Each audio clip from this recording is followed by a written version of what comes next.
George, why are you recording it now? Oh, it's set to automatically record.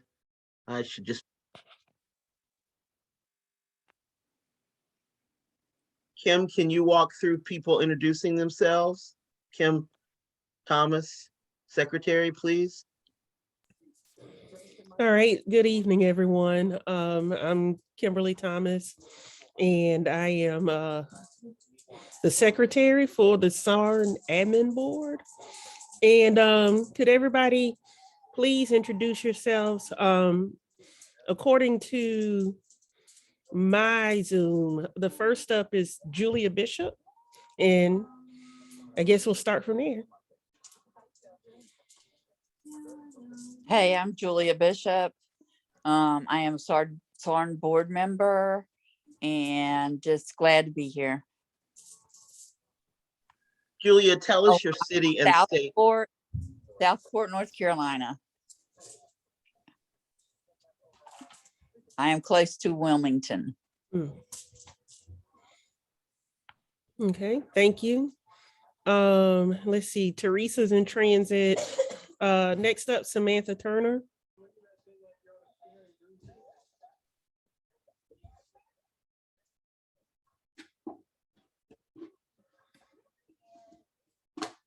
Hello?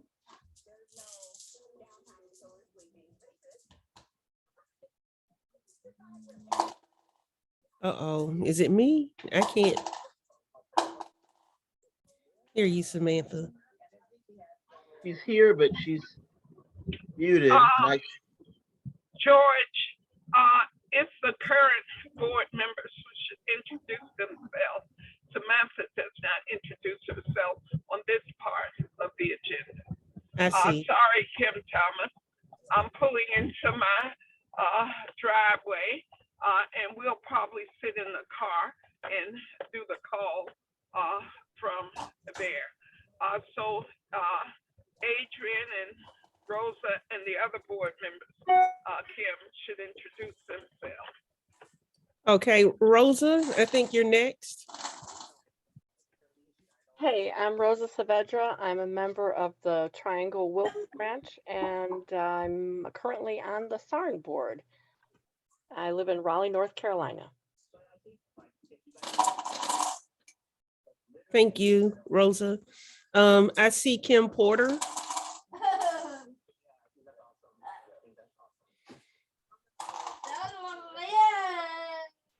Kim Porter, are you available? Yes, I'm sorry, I just had to unmute myself That's okay. because I have been driving and I just got up the stairs. One second. All right, anyway, yes, I'm Kim Porter. I'm a SARN board member and I work in coalition with George with the North Carolina Poor People's Campaign. And my day job is with NC Warren. And that's about it. Thanks.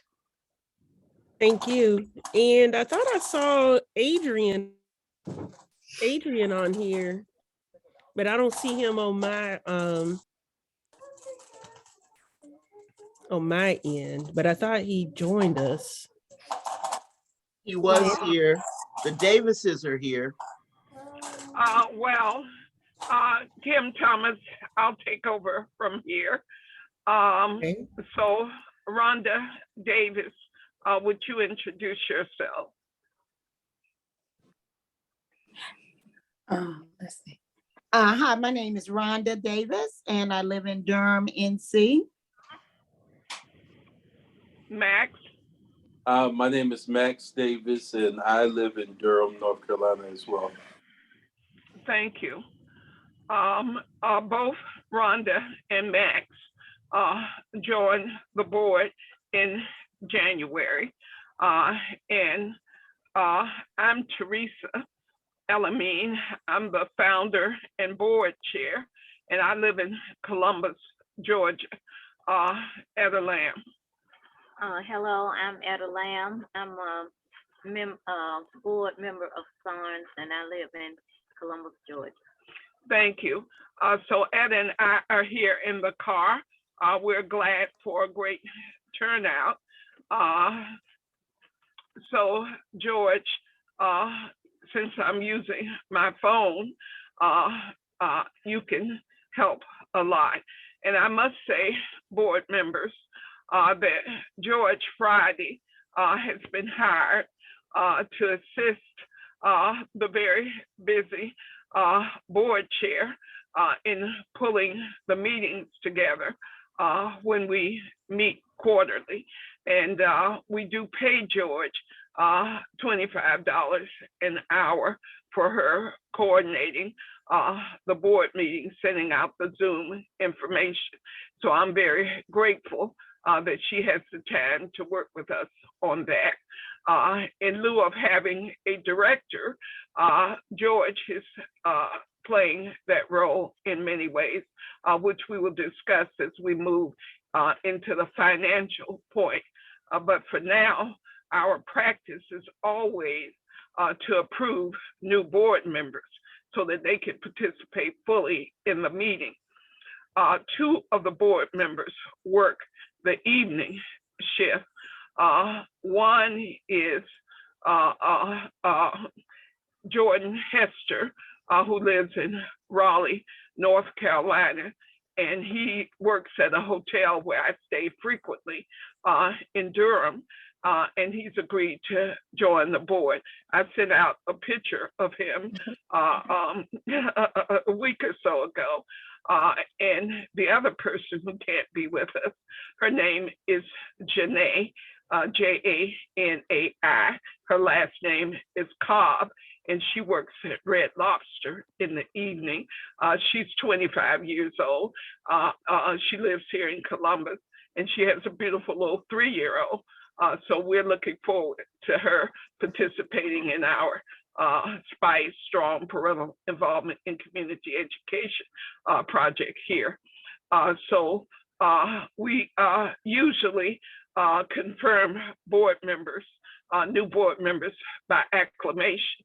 But since we do have Samantha Turner here, and we're so happy, she's in Charlotte. So Samantha, could you tell people a little bit about yourself and all the many things you do with the Poor People's Campaign, et cetera? Thank you, Samantha. Hi, can everybody hear me okay? I think I was having trouble with my audio. Yes, we hear you fine, Samantha. Thank you.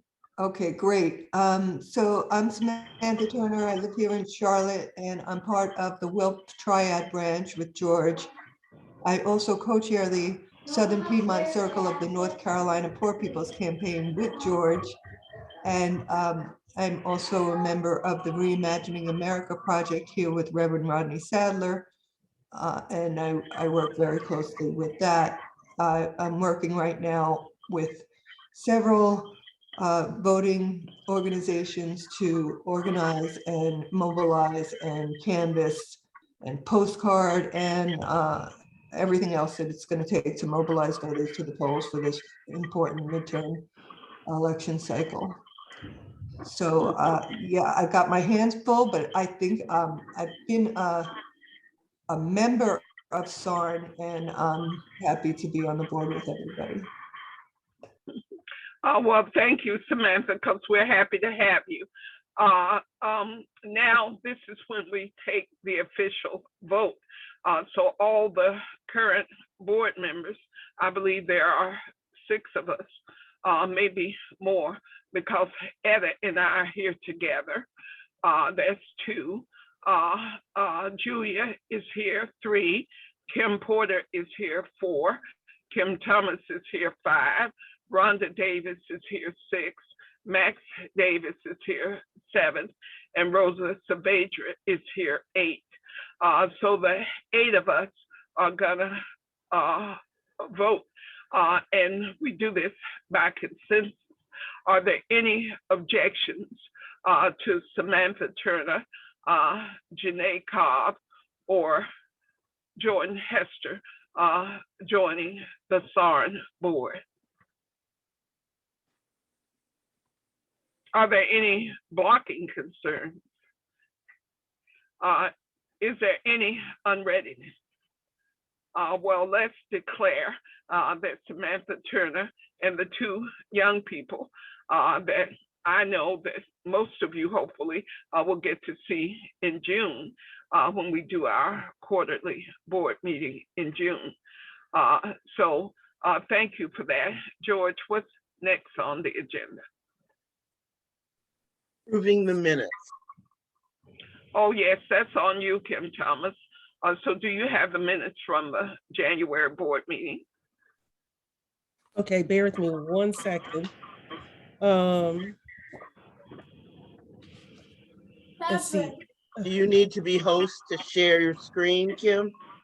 No, hold on 1 second. My son is asking for his tablet, and I pulled up the wrong minutes. We can come back to that item. Okay. George, George, we were expecting Kim to just read the minutes out loud. Okay. So when she has those ready, we could do that. But let's move on to the next item, which is and finance. fundraising. Oh, you can see it. Sorry. I can, George. Thank you. Mute yourself, George. So for finances and fundraising, we have 3 checking accounts. Mute yourself if you're not, please, everyone. We have 3 checking accounts under our 501c3 tax number. And they are a special account for the project we do here, which we call Spice Cot. That project receives $1,250 a month. That's been since the July 1 fiscal year began for Columbus Consolidated Government. So we have 4 more months left: March, April, May, and June. The March check has not arrived yet, but I'm requesting that they give us the last 3 months as a lump sum, and I'll explain why later. The Fannie Lou Hamer branch, SARN is a fiscal sponsor for the branch, and we have $97 in that account. I try to donate $25 a month to that account. We're waiting on a mini grant application request for the Fannie Lou Hamer branch, which is $2,500 for an answer. And hopefully we will get the answer in the form of a check in the mail. So that would give us money for the branch, primarily to work with the Spice project here.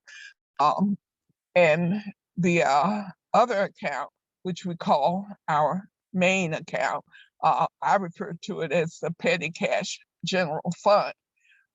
We keep these accounts. We try to keep them solvent.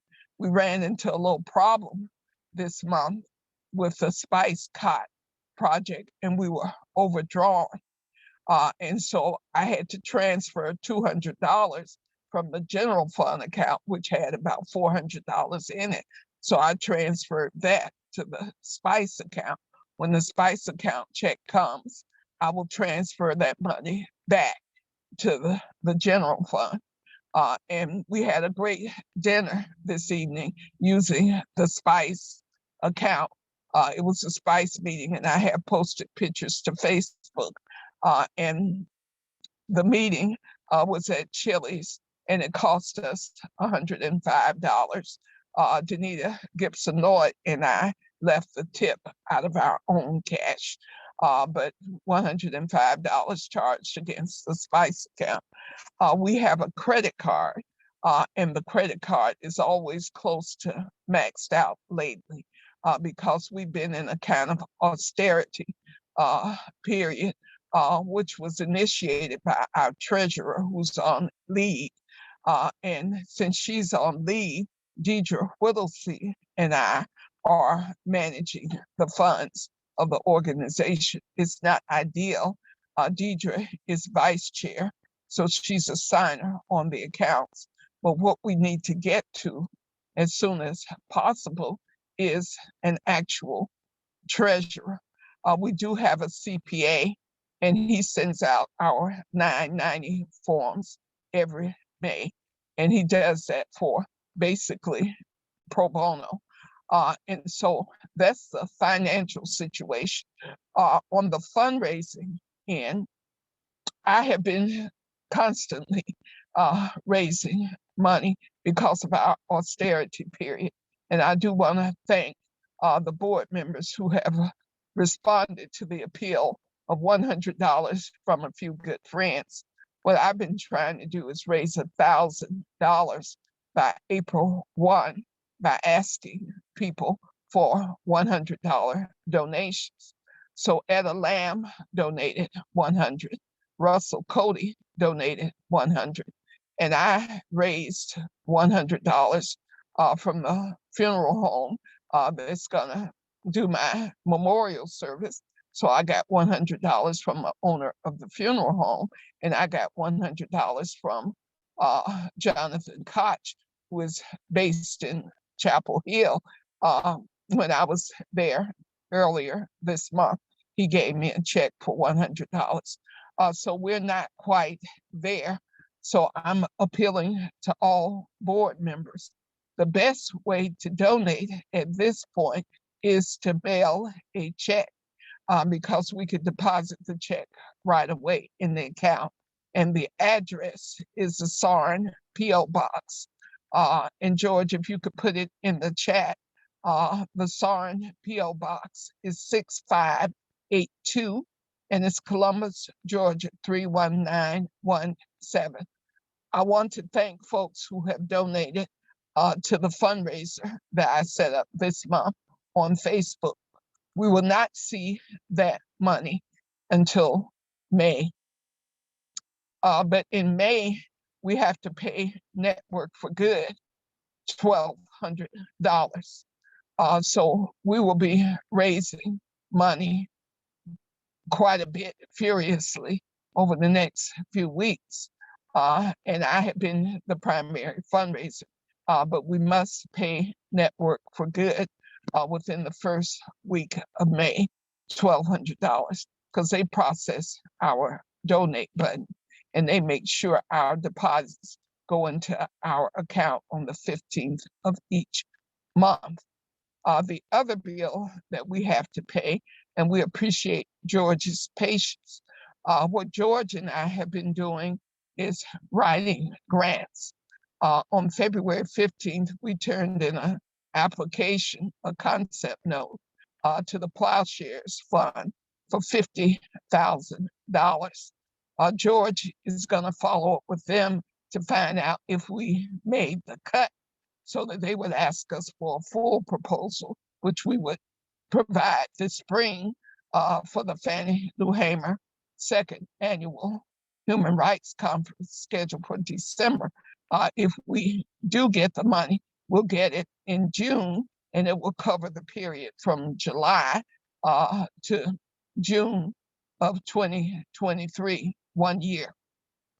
And so we're waiting on that, but we do owe George for working on the grants. The Resist grant, which we put in on March 3rd for $4,000. And George, if you could tell us what the process is with the Resist grant and when we would hear from them.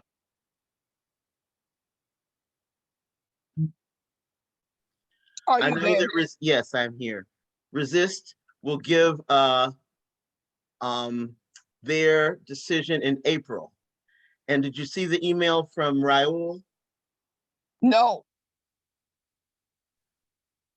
He responded to my email about Plowshares. And they will let people know whether they made it or not the first week of April, and people will have a month to write a proposal. Well, that's great to hear. So at least we're still alive for now, because I imagine they told quite a few people already that they didn't make it. And so we'll be looking to hear for that from that $50,000 proposal. So it looks like April, we'll be looking to hear quite a bit about what monies we have coming. So that's great news. Are there, the one final thing is about birthday fundraisers. We ask everyone to raise money on their birthday on Facebook. And we've been doing that somewhat consistently. And so, for instance, Adrian did a birthday fundraiser in January. Russell Cody doesn't do Facebook that much. So Russell simply sent us a check for his birthday fundraiser, and $730 from Russell this year, from his birthday fundraiser, and the additional donation we received recent. And so we're very grateful to you, Russell. And so do we have anyone with a birthday coming up in April or May or June?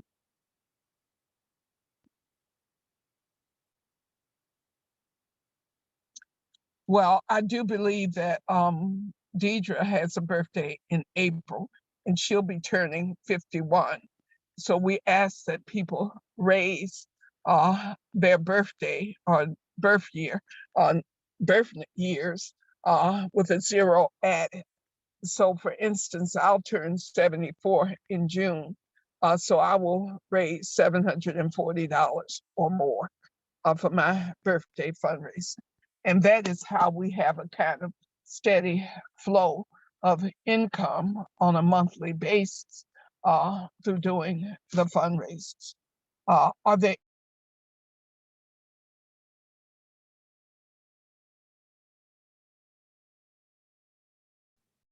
Lost your audio, Teresa.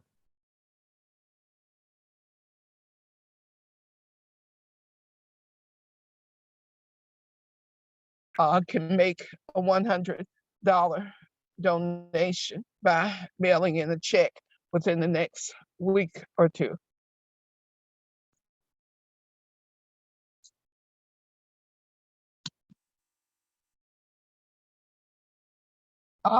Well, we're gonna have to do a roll call. So I'm looking at who's on the call. So roll call. You know, we have that thing, accountability, consistency, transparency. So I'll go down the list. Julia Bishop, can you make a donation of any amount in the next couple of weeks by mailing in a check? I will do my very best, Teresa. I cannot promise a dollar amount. I just have to see what all comes out. You know, I'm on a very fixed income, so I can only do what I can do. And I've had a lot of medical expenses. This last 2 months has just been unreal. But I will do my very best to get something in. Thank you so much. No. Kim Porter. Kim Porter. Yeah, I'm sorry. I just was writing in the chat. I don't have any money to donate right now, but I will be happy to help write grants. Well, if we can raise money from other people, I'm having a bit of a tight crunch for the month of March. So I asked two donors to donate. So I raised $200 by asking others. And that is kind of how the grassroots fundraising works. Most of us are on either fixed incomes or have plenty of obligations, but we can ask our friends. And so if folks could ask their friends to write a check to SARN and mail it in, that would be great. So Rhonda and Max. We're on a tight budget as well, and I just found out today, but I shared with Teresa. I don't know if I hadn't had a chance to share it with anybody else, that my mom is gravely ill. Messages from the doctor that she may be passing, maybe in the last stages of her life. So we would, I could set a dollar amount, but we would certainly be willing to do a fundraiser and talk to friends and family and see what we could come up with. Oh, that sounds great, Max. I'm so sorry to hear about your mother. Please let us know if there's anything we could do. Deidre Whittlesey, her mother passed in February, and I did represent the organization at the funeral. And we donated a nice plant. And Deidre, when she saw me, just that smile, and she read back, and I said, never mind COVID. And I hugged her and she hugged me. And the program from her mother's funeral was absolutely beautiful. And Deidre looks just like her mother. And she's taken it very hard, which is probably why she's not here tonight, because I don't think she's returned to work yet, because she was her mother's caregiver. And for the last 5 years, her mother has been in hospice, and she's been caring for her mother. But when her mother passed, it was like I could hear the scream coming from the email from Deidre. And it was like, help me, somebody help me. So I'm sorry to be going through that. But Max, I want you to keep us in touch, because I travel back and forth to Durham, and I'll be in.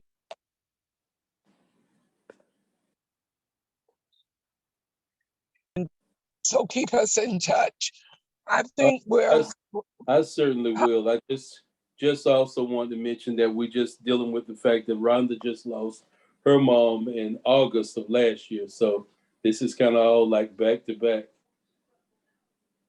Yeah, that is big. Well, part of us being a board, in the way we are a board, all of the things that go on in our lives are important to the rest of us, and keeping in touch. And we know how long we've known each other, Max and Rhonda. I lived in Durham for 12 years, and I knew you all then. And then here we are now, back together and working together. And I'm just ecstatic. So I think people get the point. So people can do what they can, but don't hesitate to ask your friends and family to make a donation to SARN, because that's what I do. I ask my friends to donate. So the next item on the agenda is Wilf U.S. branch building. And I really want to let Samantha speak on this, because what we've been doing since December of 2020 is building branches of the Women's International League for Peace and Freedom in the South. So we have now 4 branches that we built in a year.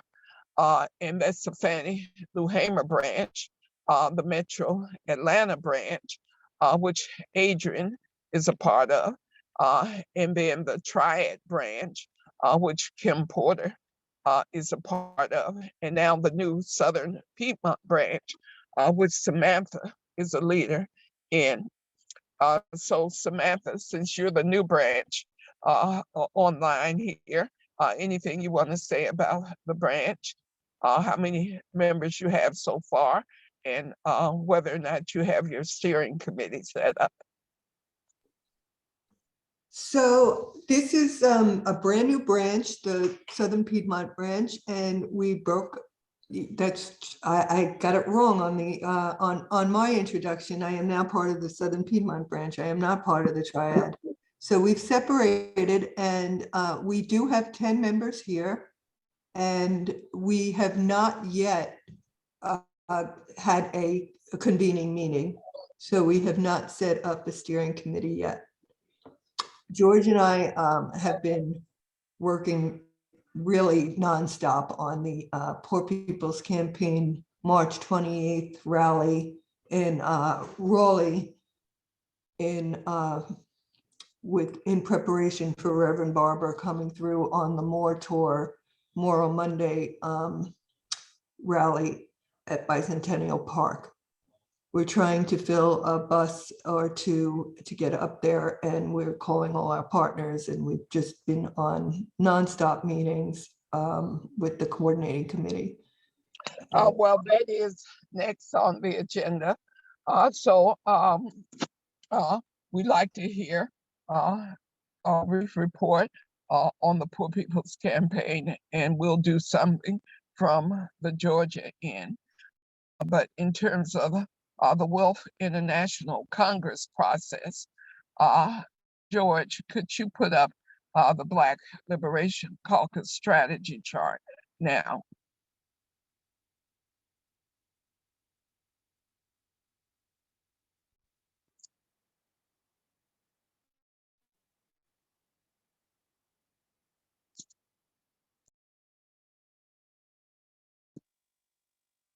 Thank you, George.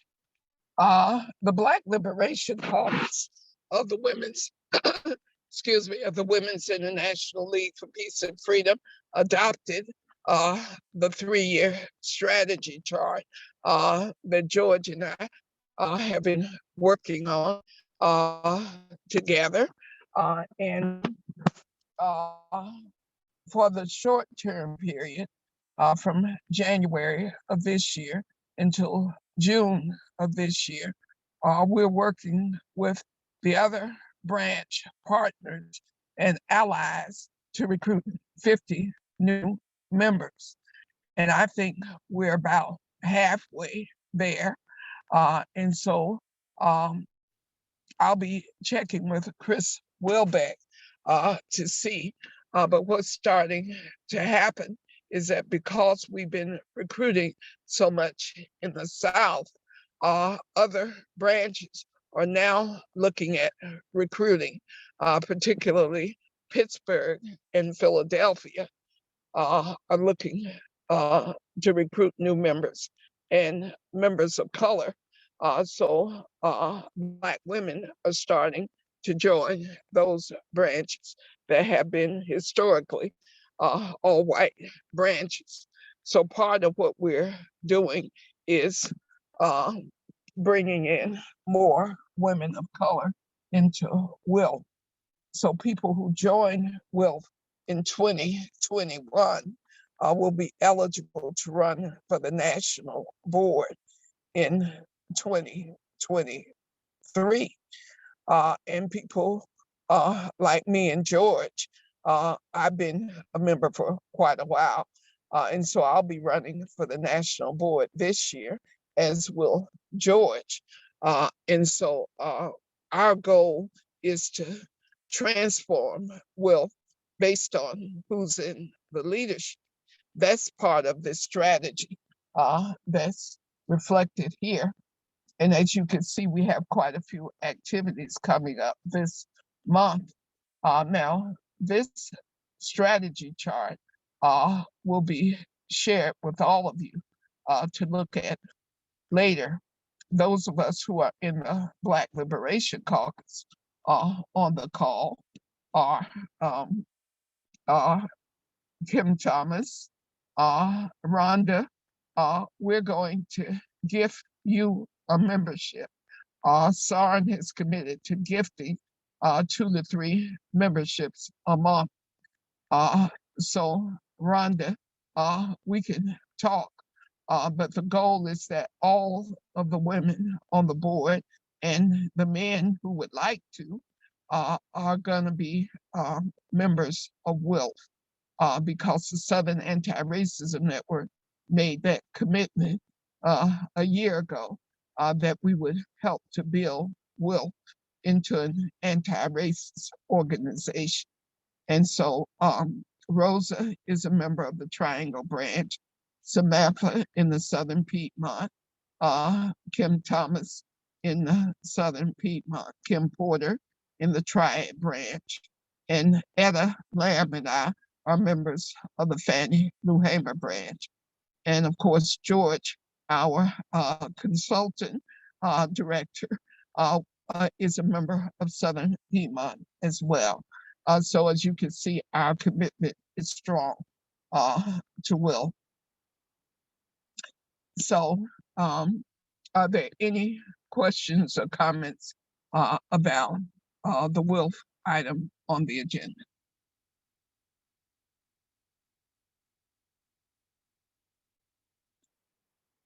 Great. Now we're at the Poor People's Campaign. So George and Samantha, could you give us a report about all the meetings and activities? And please include dates that Moral tour with Reverend Barber. If you could please speak on that and put some dates in, and then I'll give a brief report for what we're trying to do in Georgia on the Poor People's Campaign. I will try to be brief but not rushed. We started late, so we lost 10 minutes, and getting us done on time means we have to shave a little bit from now on the agenda. So on March 28th, Monday at 5 p.m., actually 5:30 is the starting time, 5 p.m. is the assembly time in Raleigh at Bicentennial Plaza, or Samantha said it earlier, she can say it again if I got it wrong. There will be a Moral Monday gathering. Several states are expected. Tennessee, Kentucky, possibly West Virginia. I can't remember the other. And we're trying to get buses there. And there are buses coming from 11 sites right now in North Carolina. Rocky Mount, I talked to folks in Rocky Mount yesterday, so they're going to add a bus for the Rocky Mount area. Samantha and I, between now and next Wednesday, have to get 20 people between Gastonia and Charlotte for the bus. And that's what is pressing right now. On June 18th, and you'll see this on the Black Liberation Caucus strategy chart, there is a mass assembly in DC, and tens of thousands of people hopefully will gather there. Samantha?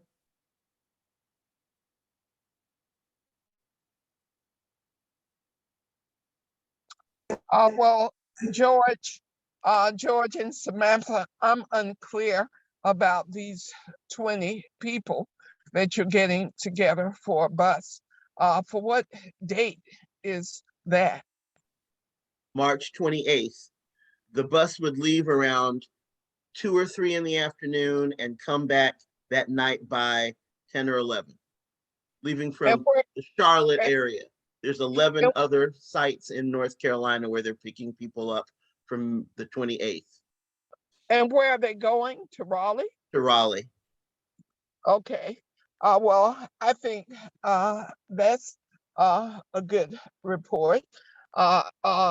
For Georgia, the Georgia Poor People's Campaign has not quite come together, but because the Southern Anti-Racism Network made a commitment early on as an organization, we have connected with the Poor People's Campaign nationally. So I do get the emails from Reverend Barber and other people. And what I've been doing is building our connect with other folks in North Carolina, like the Healthcare for All North Carolina. They approached me about the doctors because they're strictly the doctors. So the Physicians for a National Health Plan, they're the PNHP chapter in North Carolina. So the Triangle has a chapter. Charlotte has a separate chapter. of PNHP, which you may want to consider connecting with, because what PNHP in the Triangle and I discussed is getting a bus from Durham, Max and Rhonda. So we want to fill the bus. And like we did with the anti-war buses, the bus would leave from North Carolina Central University, which would allow us to park our cars there early in the morning, between 5 and 6, and the bus would take off at 6 from Durham to get to the Poor People's Campaign on June 18th. For Columbus, Georgia, since it's a bit of a longer hike, our plan is to get people to Virginia on the 17th of June and to put people up in hotels. So we're trying to get 10 families. At our meeting tonight, we talked about it. And so we were with 2 parents with 4 children between them. And we talked about them all getting on the bus. And of course, we would have hotel rooms for the families. So the families would be in a nice hotel with a refrigerator and a stove, etc. A kind of extended stay thing overnight, which we could get for about $60 per room. And so part of raising money over these months is to make sure we can make that happen with the bus. So a lot of the money will be raised here in Columbus from our friends here to get the bus going from Columbus, so that people who have never actually ever left the state of Georgia, and in some cases never ever left Columbus, will get on the bus as real poor people to be at the demo on June 18th. So that's what we're planning from Georgia. So are there any questions about those plans that we've reported?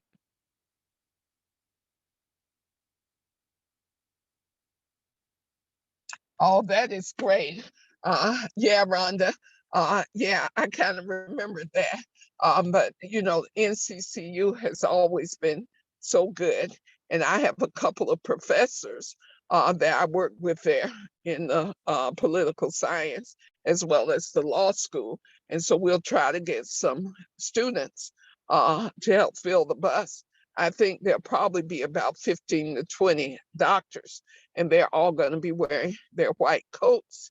And so they want to have that kind of a strong demonstration nationwide of doctors in their white coats who are working for Medicare for all, which certainly would take a bite out of access to health care for poor people. So glad, Rhonda. So it'll be a day trip from Durham. So leaving that morning and being back that night. So that's the plan. So George, what's next on the agenda? I've put up the Columbus Organizing Together strategy chart. Spice Cott, you've got about 6 minutes for that. Okay. Well, this is basically a strategic chart of the work that we're doing here, which we actually started in November of 2020. And we have an MOU with the Housing Authority, which gives us access to low-income families living in Housing Authority properties. And so this is a chart that could also be sent out later as an attachment, so you have it, because when we get to the June board meeting, which hopefully will be in early June, so we know that we have all our plans together that we're talking about tonight. But these are the coalition partners, so the collaborative partners. As you can see, it is a strong list, and the Fannie Lou Hamer branch is a part of the collaborative partners. And so We've gotten a lot of research done around education equity issues. So we have 3 priorities: affordable housing, education equity, and public safety, public health, because we've been doing this in the middle of a pandemic for 2 years. And so we realize that public safety and public health have just been intertwined with the craziness, with the violence and gun violence as a public health issue, and connect with public safety. So that's why we have those 3 priorities: affordable housing, education equity, public safety, public health. And this is the list of community activities that we have coming up, and the strategic objectives, some of which have been accomplished. We've gotten $55,000 in awards from the city of Columbus. And you can see that in the chart in terms of money we've raised. We're waiting for an answer on the mini grant, but this is a project that is funded in terms of SARN and the work we're doing. And we would like to see other communities, particularly in the Triangle, find a project, whether it's about immigration justice, or if it's, working with the folks who are working on the Poor People's Campaign in Durham. But we need to have projects because we're building up the board membership in North Carolina significantly. So the goal is to have 7 to 10 board members in North Carolina, as well as 7 to 10 board members here in Georgia. And then we want to build up South Carolina so that we could get at least 5 board members in South Carolina. Currently, we have only 2 in South Carolina, and we have to work on Alabama. But this is a model for a project that could be done really anywhere. And so we'll send that out as an attachment later. Thank you, George. Are there any questions about that? George, if you could put the agenda back up, please, ma'am. So we're at the point where does anybody have any other business to come before the board?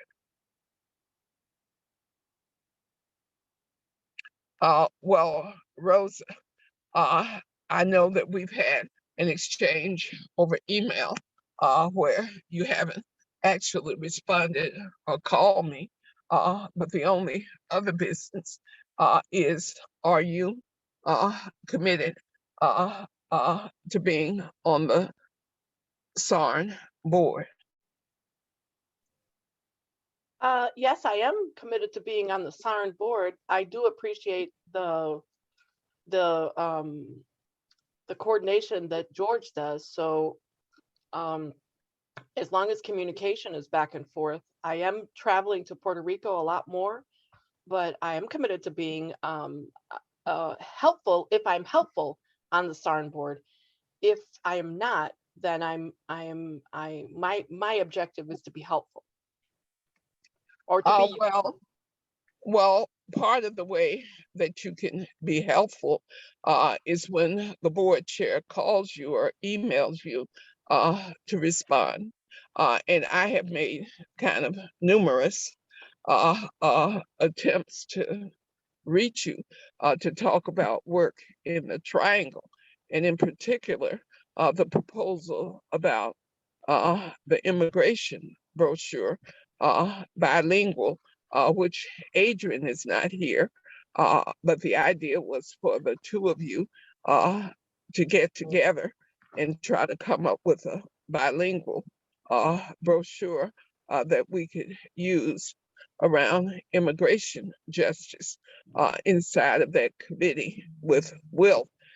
So is that something you can connect with Adrian on?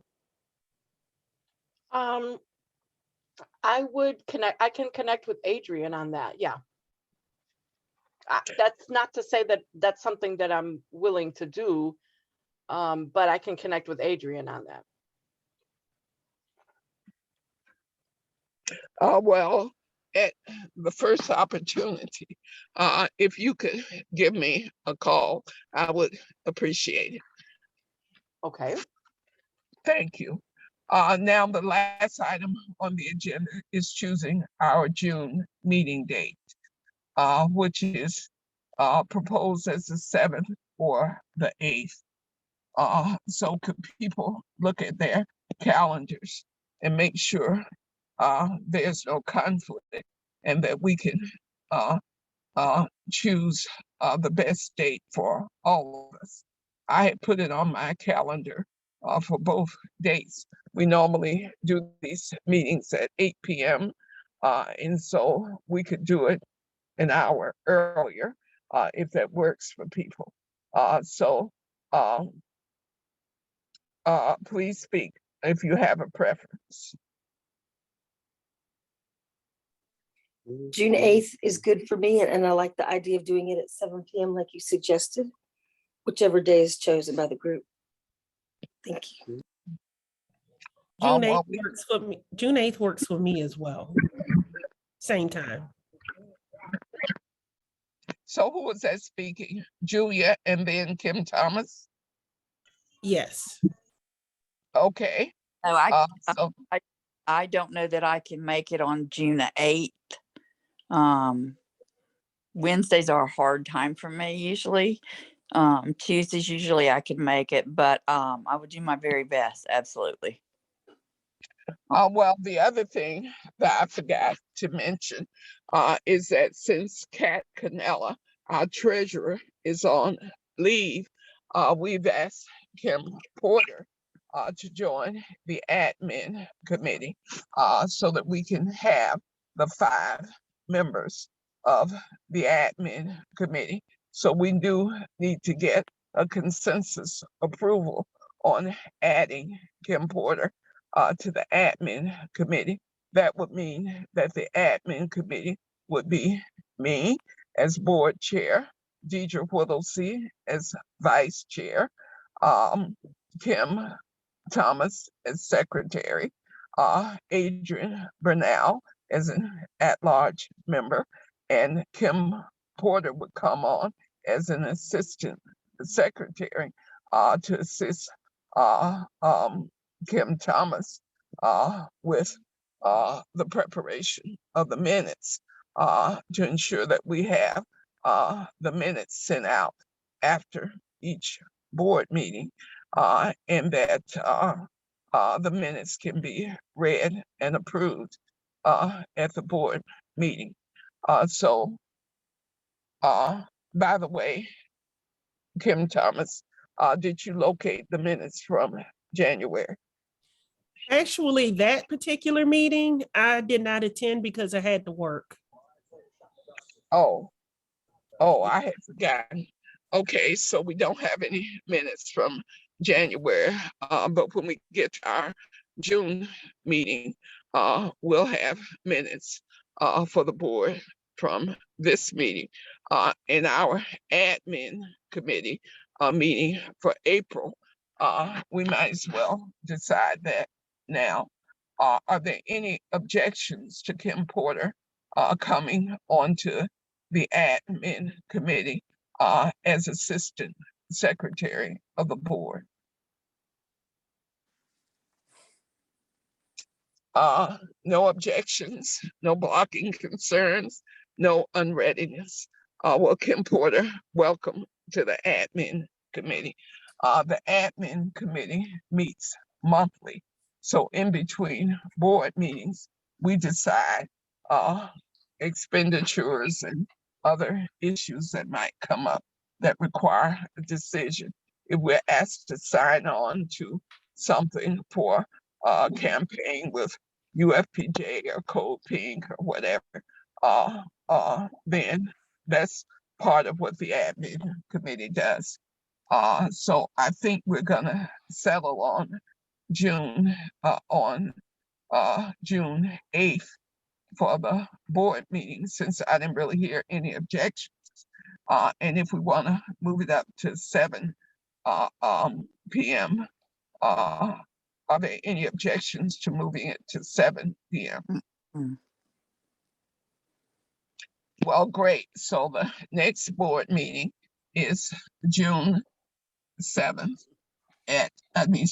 June 8th, Wednesday, at 7 p.m.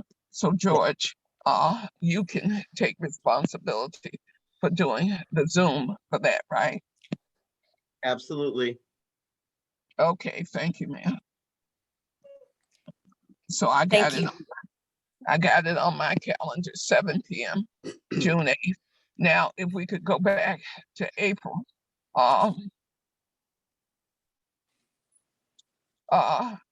Kim Porter, since you're the new member on the Yes, admin ma'am. committee, Mm. in the first week of April, April 3rd through the 7th, are you available? I'm looking at my calendar and I have nothing on those dates. So do you have a preference for the 5 of us getting together? Others can chime in as well, because Kim, you're there. This is not a meeting that George is involved in. This is strictly the officers of the board and Adrian Bernal.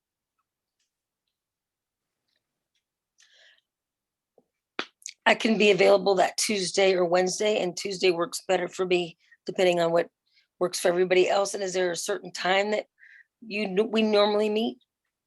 And thank Usually you. 7 or 8, and it's always a 1-hour meeting. So Tuesday, April 5th, could we say 7 p.m.? Does that work for you, Kim Thomas? That's on a Tuesday, right? Yeah. Yes, that'll work.